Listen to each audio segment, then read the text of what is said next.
Winning the jackpot in a particular lottery requires that you select the correct 6 numbers between 1 and 25, and in a separate drawing, you must also select the correct single number between 1 and 20. Find the probability of winning the jackpot.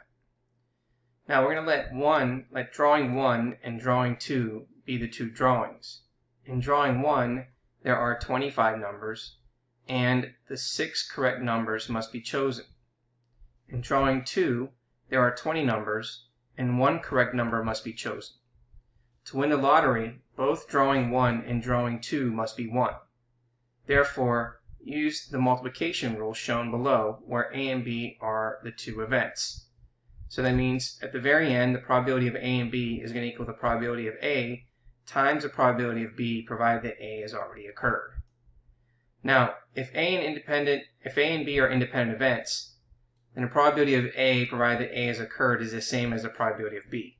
So in this case, the two drawings are independent events. Therefore, the probability of winning the lottery is shown below. The probability of winning the lottery is equal to the probability of win drawing 1 times the probability of win drawing 2. Now, first find the probability of winning drawing 1.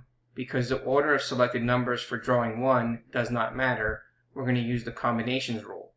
The combinations rule is listed below, where n is the number of different items available, and 4 of the n items are selected without replacement. So, with n is equal to 25 numbers available and r is equal to 6 numbers selected, we're going to find the number of combinations.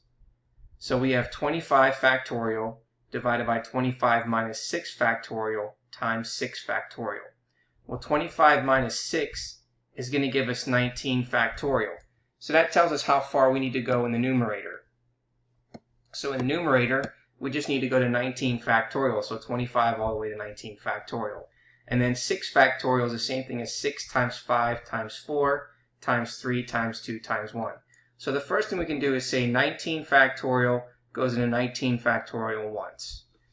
Okay, and then if you notice here, the next number we can see that 25, we can see that 5 goes into 25 5 times.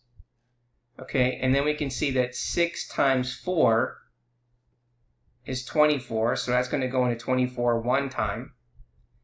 Okay, and then what else do we know? We know that 3 can go into 21 7 times. And then we can see that 2 can go into 22 11 times. So therefore, what we have left in the numerator is 5 times 23 times 11 times 7 times 20.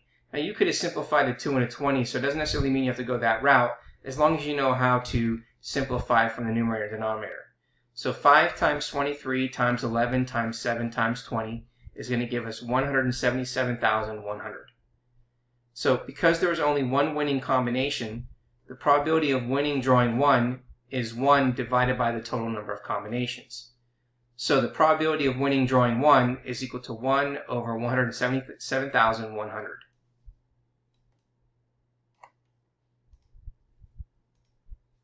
Okay, now, drawing 2 is won by correctly selecting one number out of 20. With n is equal to 20 numbers available, with r is equal to 1 number selected, the number of combinations is the following. So we're going to have 20 factorial divided by 20 minus 1 factorial times 1 factorial. Well, 20 minus 1 is 19, so we have 20 times 19 factorial over 19 factorial times 1.